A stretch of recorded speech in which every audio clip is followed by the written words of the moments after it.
혹시 여러분도 이런 경험 있으신가요? 집에 누군가를 초대했는데 나중에 정말 후회가 밀려오는 거예요. 내 집이 내 집 같지 않고 오히려 눈치를 보며 불편해하는 상황 말이에요. 소중한 내 공간이 누군가의 시선이나 무례한 행동 때문에 망가지는 순간 분명히 한 번쯤은 있으셨을 거예요. 저도 그런 아픈 경험이 있어요. 그래서 오늘 이 이야기를 꼭 나누고 싶어서 여러분을 찾아왔습니다. 안녕하세요, 여러분.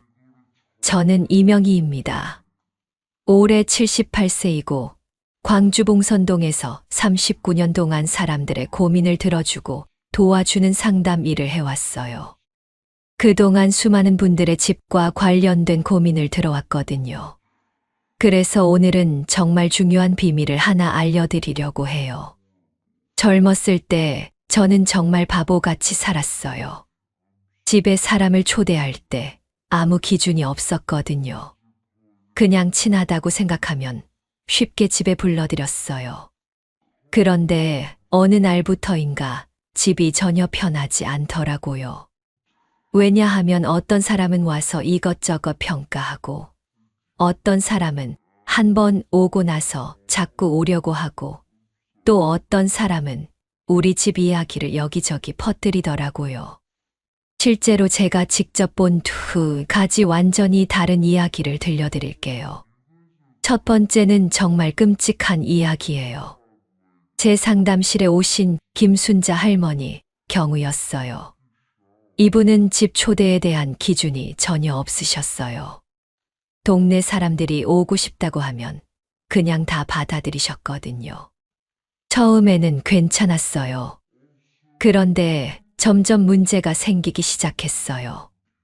어떤 이웃은 매일 저녁마다 찾아와서 밥을 얻어먹고 갔어요. 또 어떤 사람은 김순자 할머니 집을 구경하고 나서 동네 사람들한테 그 집 진짜 낡았더라, 냄새도 나고라고 나쁜 말을 퍼뜨렸어요. 결국 김순자 할머니는 집에 있는 것조차 스트레스가 됐어요. 사람들이 언제 또 올지 몰라서 항상 긴장하고 있어야 했거든요. 마지막에는 40년 넘게 알고 지낸 절친한 친구와도 완전히 연락이 끊어졌어요. 그 친구가 김순자 할머니 집을 자기 집처럼 쓰면서 냉장고까지 마음대로 열어보고 다녔거든요. 김순자 할머니는 결국 우울증까지 걸리셨어요. 하지만 두 번째 이야기는 완전히 달라요. 박영희 할머니는 집 초대에 대한 확실한 원칙을 가지고 계셨어요. 누구든지 집에 오고 싶다고 하면 미안하지만 우리 집은 특별한 날에만 초대한다고 정중하게 말씀하셨어요. 그리고 정말 소중한 사람들만 1년에 몇 번 격식을 갖춰서 초대하셨거든요. 처음에는 어떤 사람들이 서운해했어요. 하지만 시간이 지나면서 사람들이 박영희 할머니를 더 존경하게 됐어요. 왜냐하면 박영희 할머니 집에 초대받는 것이 정말 특별한 일이 됐거든요. 지금도 박영희 할머니는 집에서 정말 편안하게 지내세요. 진짜 소중한 사람들과만 깊은 관계를 유지하고 계시고요. 동네에서도 박영희 할머니는 정말 품격 있는 분이라고 모두가 인정해요. 이 두 분의 차이는 뭘까요? 바로 집에 대한 확실한 원칙이 있었느냐 없었느냐의 차이였어요. 그때 저는 깨달았어요. 이대로 가면 안 되겠다는 걸 말이에요. 이런 문제를 그냥 놔두면 어떻게 될까요? 정말 무서운 일이 벌어져요. 외부 사람들의 평가에 휘둘려서 점점 집이 편안하지 않게 돼요. 내 사생활은 자꾸 새어나가고 멋대로 드나드는 사람들 때문에 중년 이후의 평화와 자존심까지 크게 망가질 수 있어요. 결국 내 집이 아니라 남의 집에서 사는 것 같은 기분이 들게 되죠. 더 무서운 건 소문이에요. 한 번 나쁜 소문이 나기 시작하면 어떻게 될까요? 친척들, 이웃들, 심지어 오랜 친구들과도 불편해져요. 내 사연이 엉뚱하게 퍼져서 서로 오해하게 되고요. 이런 상황이 계속되면 함께 나이 들어가야 할 내 소중한 공간이 남의 이목과 평가에 휘둘리며 힘을 잃게 될 수 있어요. 실제로 제가 아는 한 분은 집 때문에 가족까지 뿔뿔이 흩어졌어요. 자꾸 이상한 사람들이 집에 드나들다 보니까 자녀들이 엄마 집에는 못 가겠다고 하더라고요. 정말 슬픈 일이죠. 하지만 걱정하지 마세요. 제가 78년을 살아오면서 특히 39년간 상담 일을 하면서 터득한 비밀이 있거든요. 이 문제를 가장 쉽게 그리고 강력하게 해결할 수 있는 방법을 알려드릴게요. 오늘 이 이야기를 끝까지 들어주시면 집 때문에 스트레스 받는 일 없이 정말 평화로운 노후를 맞이할 수 있을 거예요. 저 역시 젊을 때는 똑같은 실수를 했어요. 집에 대한 분명한 기준 없이 지인이나 친척을 쉽게 들였죠. 어느 날 한 친구가 집을 구경하고 나서부터 제 집에 자꾸 오기 시작했어요. 처음에는 반가웠는데 점점 사소한 것까지 간섭하기 시작하더라고요. 냉장고 안을 들여다보고 침실까지 기웃거리고 심지어 언니 집은 왜 이렇게 어수선해? 라고 말하기까지 했어요. 그 과정에서 평화도 사생활도 모두 망가졌어요. 하지만 기준을 정하고 난 뒤부터는 완전히 달라졌어요. 남에게 끌려다니는 대신 내 삶의 중심이 단단하게 세워졌거든요. 지금은 정말 소중한 사람들과만 깊은 관계를 유지하고 있어요. 집도 언제나 편안한 쉼터가 되었고요. 여러분들도 충분히 바꿀 수 있어요. 이제 집에 초대하면 절대 안 되는 사람 3가지 종류와 그것을 효과적으로 막는 5가지 방법을 단계별로 알려드리겠어요. 이 방법대로 하면 집이 항상 편안한 내 공간이 되고 쓸데없는 방문이나 평가에서 완전히 벗어날 수 있어요. 필요 없는 소문과 걱정 없이 오히려 진짜 필요한 관계만 더 깊어져서 외롭지 않고 든든해져요. 집이 나만의 쉼터, 진정한 힐링 공간이 되는 거죠. 집 초대 기준만 바로 세워도 시간과 감정을 모두 아낄 수 있어요. 그리고 무엇보다 내 삶의 주인은 나 자신이라는 걸 스스로 느끼게 돼요. 꼭 지금부터 알려드릴 해결책을 실천해 보세요. 그 전에 구독과 좋아요 한번 꼭 눌러주시고 주변에 고민하는 분들께도 이 영상을 추천해 주세요. 분명히 큰 도움이 될 거예요. 이제 집에 초대하면 절대 안 되는 사람 3가지 유형부터 바로 알려드릴게요. 이거 정말 중요해요. 첫 번째, 집으로 당신을 평가하는 사람이에요. 집을 보고 나서부터 여긴 왜 이래? 이렇게 살아? 이런 말을 하는 사람 있죠. 또는 자기 집과 비교하면서 무시하거나 이상할 정도로 부러워하는 경우도 있어요. 이런 사람들은 정말 위험해요. 왜냐하면 당신의 삶 전체를 집 한 칸으로 판단하거든요. 그리고 이후 관계도 집 크기나 인테리어에 따라 달라져 버려요. 제가 아는 한 분은 새로 이사 온 이웃을 집에 초대했어요. 그런데 그 이웃이 집안을 둘러보더니 아, 여기 평수가 이것밖에 안 되네요. 우리 집은 훨씬 큰데 라고 말했어요. 그 후로 그 이웃은 계속 그분을 무시했어요. 만날 때마다 돈 좀 모아서 큰 집으로 이사 가세요 라고 말하면서요. 2번째, 한 번 오고 계속 머무르려는 사람이에요. 한두 번 방문한 후에 슬쩍슬쩍 자주 들리기 시작해요. 그리고 점점 내 집을 자기 집처럼 써요. 간섭하고 먹고 마시고 쉬는 것까지 침범하면서 내 평화와 휴식을 완전히 깨뜨려요. 이 종류 사람은 집의 경계를 지키지 않으면 반드시 나중에 후회하게 돼요. 저희 동네에 정말 끔찍한 일이 있었어요. 한 할머니가 친구를 집에 초대했는데 그 친구가 매일 저녁마다 찾아오기 시작했어요. 처음에는 차 한 잔 마시고 가더니 나중에는 저녁까지 얻어먹고 가더라고요. 심지어 할머니가 아픈 날에도 찾아와서 밥 해주세요라고 했어요. 할머니는 너무 스트레스를 받아서 병원에 입원까지 했어요. 세 번째, 말 많고 소문 퍼뜨리는 사람이에요. 이게 제일 무서워요. 처음에는 친근하게 다가와요. 다른 사람 얘기로 가까워지죠. 그런데 결국 내 사생활까지 여기저기 옮겨요. 집 방문이 곧 내 이야기 유출로 이어지는 거예요. 제가 직접 겪은 일이에요. 한 지인이 우리 집에 놀러 왔는데 며칠 후에 다른 사람한테서 연락이 왔어요. 언니, 요즘 남편이랑 사이가 안 좋다면서요.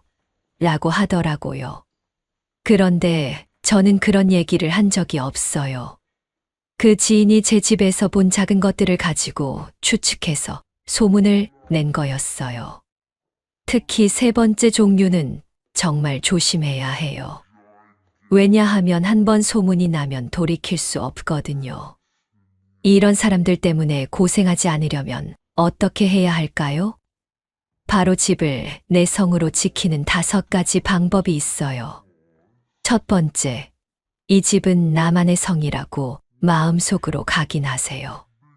누구든 초대하기 전에 마음부터 확실히 하세요. 이 집은 절대 아무나 드나들 수 없는 소중한 공간이에요. 내 스스로 마음을 단단히 하면 다른 사람도 함부로 접근하지 못해요. 두 번째, 초대는 한 번만 격식 있게 하세요. 평소 만남은 밖에서 하더라도 집 초대는 특별히 격식을 갖추는 게 중요해요. 밥 한 끼 대접할 때도 마치 집에 허락을 주는 느낌으로 하세요. 그럼 점점 경계를 존중받을 수 있어요. 세 번째, 집이 정돈된 무언의 메시지를 보내세요. 정돈된 공간은 내 공간에 대한 주인의식을 은연중에 드러내요. 함부로 물건을 만지거나 지나치게 편하게 구는 일을 스스로 자제하게 만들어요. 깔끔하고 정리된 집을 보면 누구든 함부로 행동하기 어려워져요. 네 번째, 거절하는 말을 미리 준비해 두세요. 갑자기 들러도 돼? 라고 물어올 때 절대 당황하지 마세요. 미리 준비한 단호하면서도 예의 바른 거절말을 써야 해요. 오늘은 사정이 있어서 어렵다는 짧고 단순한 말이 제일 좋아요. 다섯 번째, 집보다 깊은 관계는 밖에서 만드세요. 진짜 소중한 관계는 집이 아닌 밖에서 키워도 충분히 깊어질 수 있어요. 집은 나의 쉼터라는 걸 잊지 마세요. 이 5가지 방법을 실제로 어떻게 쓰는지 보여드릴게요. 친구가 이번 주말에 좀 들러도 돼? 라고 물을 때는 이렇게 말하세요. 이번 주는 사정이 있어서 힘들 것 같아. 다음에 시간 맞춰서 편하게 보자. 오랫동안 연락 없이 찾아오는 지인에게는 요즘 집에서 좀 쉴 필요가 있어서 방문은 곤란해요 라고 하세요. 아예 노골적으로 집을 평가하는 사람이 나타나면 우린 집보다 마음이 더 중요한 사이라고 생각해요 라고 말하세요. 이렇게 단호하면서도 따뜻한 태도를 보여주면 그 사람이 조금 어색해 하더라도 나와 내 집에 대한 존중은 반드시 올라가요.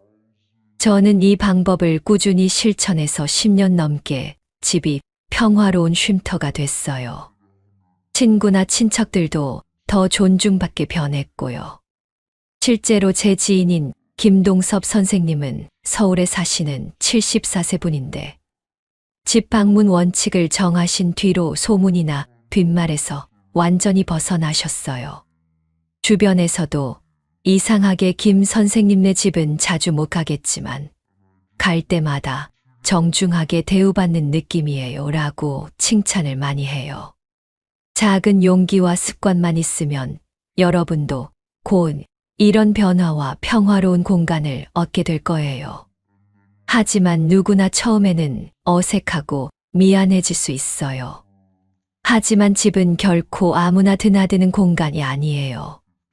이런 원칙들이 내 삶을 얼마나 평화롭게 변화시키는지 직접 느껴보세요.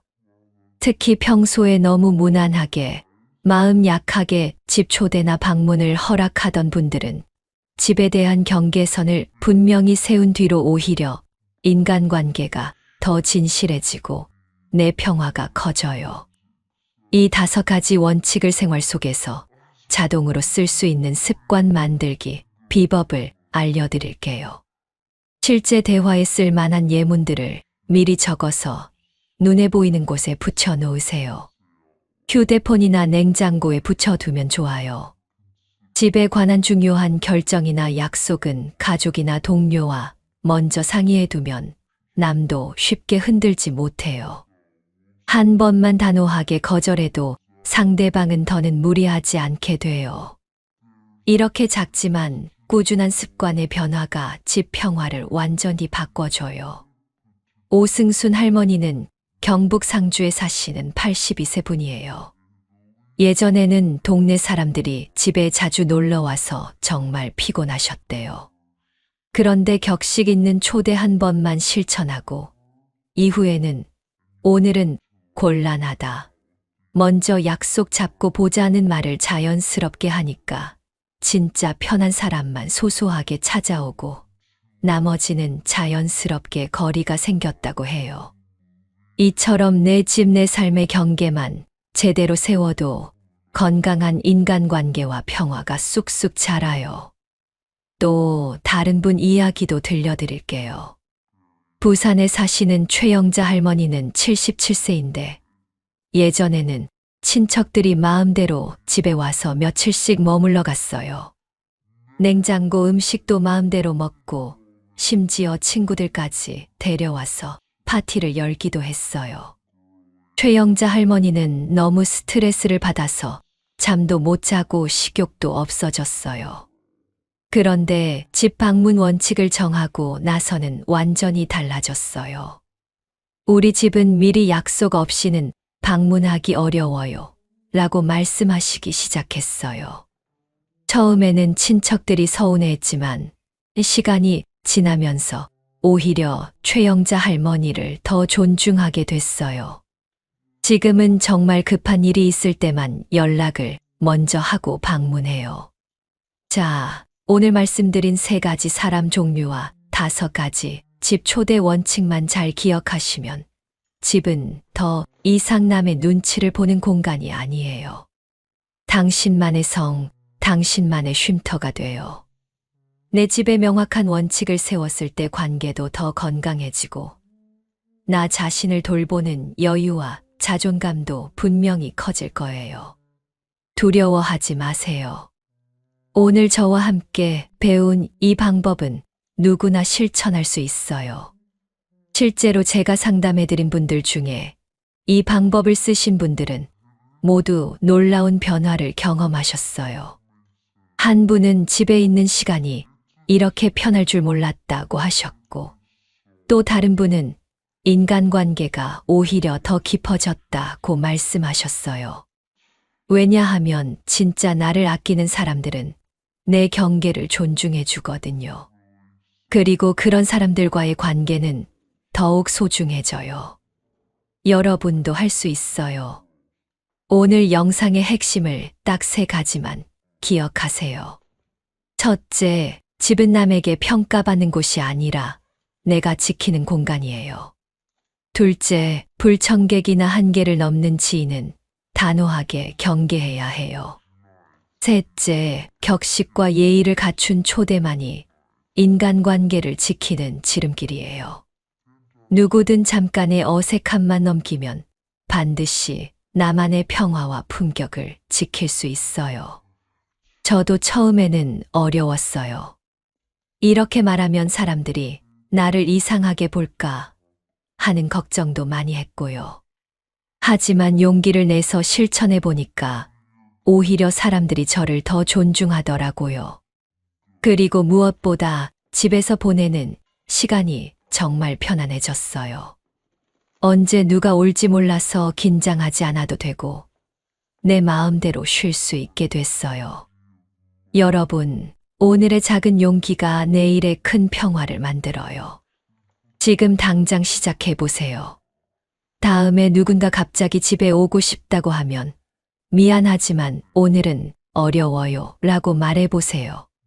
처음에는 떨릴 수도 있어요. 하지만 그 한마디가 여러분의 삶을 완전히 바꿀 거예요. 그리고 한 가지 더 중요한 비밀을 알려드릴게요. 집 초대 문제를 완전히 해결하려면 마음가짐부터 바꿔야 해요. 많은 분들이 사람들이 나를 싫어하면 어떻게 하지? 라고 걱정해요.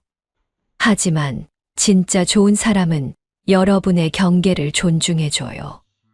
오히려 무례하게 구는 사람들이 떨어져 나가는 거예요. 제가 직접 경험한 일이에요. 예전에 한 지인이 제 집에서 파티를 하고 싶다고 했어요. 자기 친구들까지 데려와서 시끄럽게 놀고 싶다는 거였어요. 저는 정중하게 거절했어요. 죄송하지만 우리 집은 조용한 공간이라서 파티하기는 어려워요. 라고 말했죠.